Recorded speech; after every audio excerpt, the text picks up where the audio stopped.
Assalamualaikum warahmatullahi wabarakatuh. Hai, nama saya Diastra Ivania dan rekan saya Abdul Somad. Kami dari Green Culture. Enjoy our video.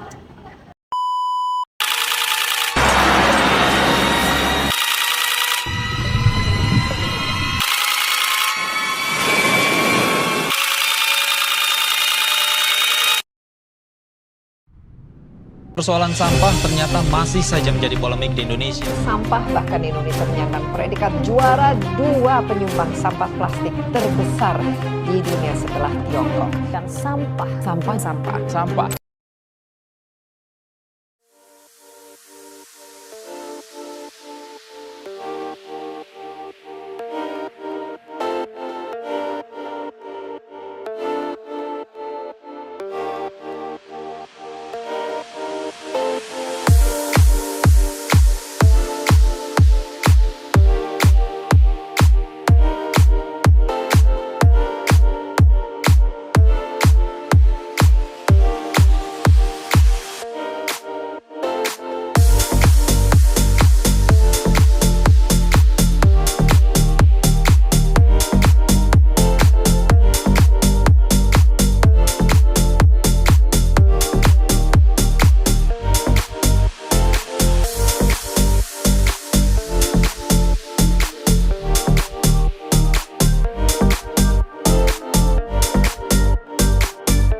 Sampah adalah buangan yang dihasilkan dari suatu proses produksi, baik domestik atau rumah tangga maupun industri.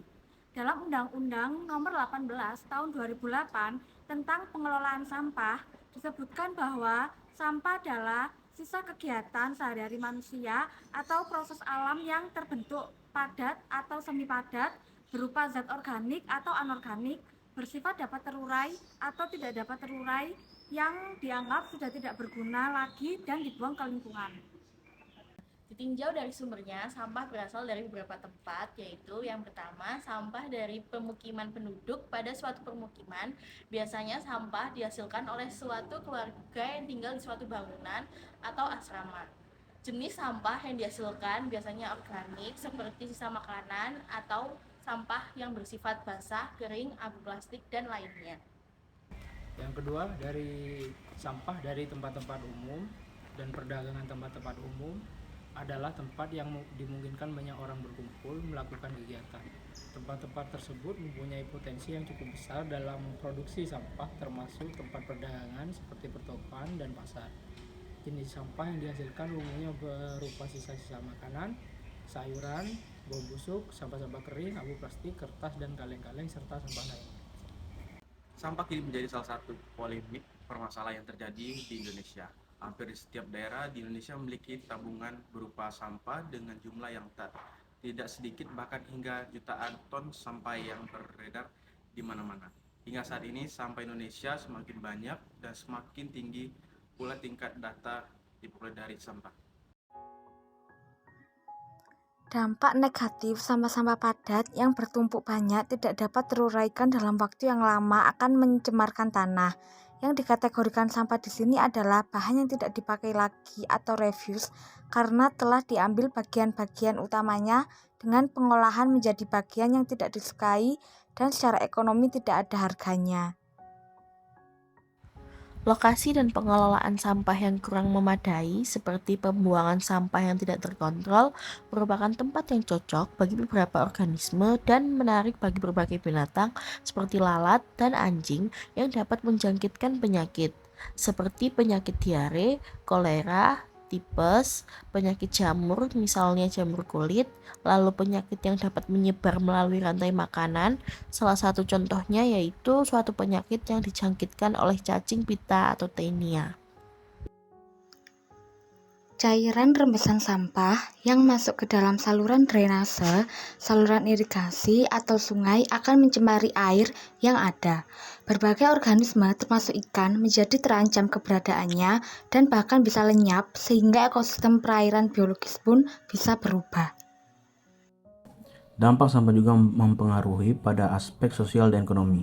Dampak tersebut antara lain pengolahan sampah yang tidak memadai menyebabkan rendahnya tingkat kesehatan masyarakat, yang juga berarti semakin meningkatnya biaya pemeliharaan kesehatan untuk pengobatan, terganggunya aktivitas ekonomi dan kenyamanan akibat gangguan polusi, bau, dan visual akibat pengolahan sampah yang kurang baik.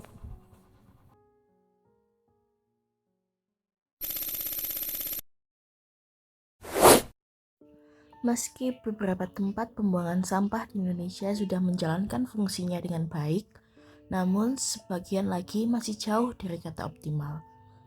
Pemerintah sudah membuat berbagai peraturan guna mengatur pengelolaan sampah di Indonesia, seperti Peraturan Pemerintah Nomor 81 Tahun 2012 tentang pengelolaan sampah rumah tangga dan sampah sejenis sampah rumah tangga. Tapi sayangnya, dalam pengaplikasian aturan ini masih dijumpai banyak kendala. Di antaranya seperti keberadaan tempat pembuangan sampah yang mengganggu masyarakat, TPA yang penuh, letaknya yang berada di tengah pemukiman padat penduduk, atau pencemaran yang meresahkan masyarakat yang tinggal di sekitar kawasan tersebut.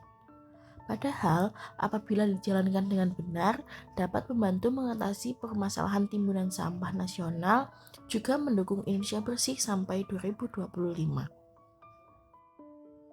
Pada permasalahan ini dapat diatasi dengan beberapa solusi yang bisa dikatakan efektif. Pola pengelolaan sampah di Indonesia diantaranya dengan pembentukan bank sampah, peningkatan daur ulang, pembuatan kompos dari sampah organik merupakan bentuk penerapan manajemen ekosentris, di mana bentuk tersebut tidak hanya memusatkan perhatian pada dampak pencemaran pada manusia, tapi juga pada kehidupan secara keseluruhan. Namun, dari semua solusi yang sudah ada, bank sampah merupakan solusi yang sangat efektif dalam pengelolaan sampah. Bank sampah merupakan sistem pengelolaan sampah yang berbasis inisiatif yang dilakukan oleh komunitas lokal dengan daur ulang. Hasil dari pengumpulan sampah yang sudah dipilah akan disetorkan ke tempat pembuatan kerajinan dari sampah atau ke tempat pengepul sampah. Bank sampah dikelola menggunakan sistem seperti perbankan yang dilakukan oleh petugas sukarelawan. Tujuan utama pendirian bank sampah adalah untuk membantu menangani pengolahan sampah, dan tujuan bank sampah selanjutnya adalah untuk menyadarkan masyarakat akan lingkungan yang sehat, rapi, dan bersih. Bank sampah juga didirikan untuk mengubah sampah menjadi sesuatu yang lebih berguna dalam masyarakat, misalnya untuk kerajinan dan pupuk yang memiliki nilai ekonomis. Permasalahan pengolahan sampah di Indonesia sejatinya dapat diatasi. Kekuatan hukum juga merupakan hal yang penting juga harus diterapkan karena Indonesia merupakan negara yang diatur oleh hukum. Selain itu juga, masyarakat harus juga dibekali dengan pendidikan ataupun ilmu bagaimana cara yang benar dalam pengolahan sampah. Karena semua aktivitas makhluk hidup, terutama manusia, akan menghasilkan sampah. Jadi, manusia harus sadar dan peduli dengan keadaan lingkungannya.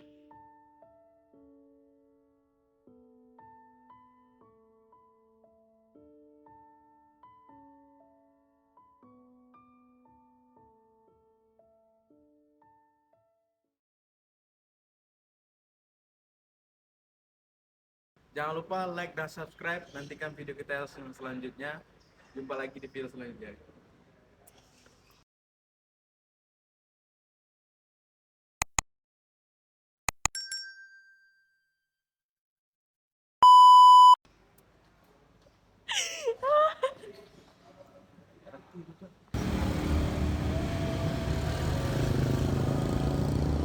Ditinjau dari sumbernya, sampah berasal dan